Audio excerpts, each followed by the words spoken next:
আপনাদেরকে অনুরোধ করবো আপনার মাধ্যমে হসপিটালে যান।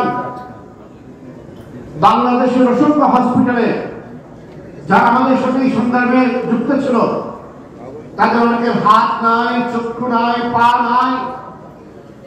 তাদের সাথে যখন আমরা এখন সাক্ষাৎ করতে যাই, তাদের কান্নার রোল দেখে আপনার হৃদয় সত্যি কে করবে।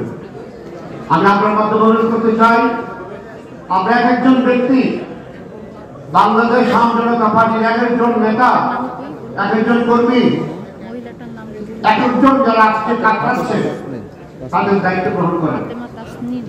একজন যদি পাশে দাঁড়ান, তার সঙ্গে আরো 10 জন দাঁড়াবে।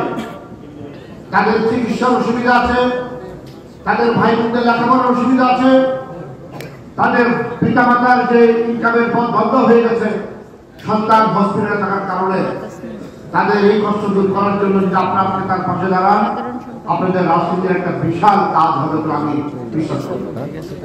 দ্বিতীয়ত, যারা শাহাদাত বরণ করেছে, সরকারিভাবে তাদেরকে সাহায্য করা হচ্ছে। আমরা বিপণীর পক্ষ থেকে প্রস্তাবনা দিয়েছি, বোধহয় প্রথম দিকে প্রস্তাবনা দিয়েছিলাম।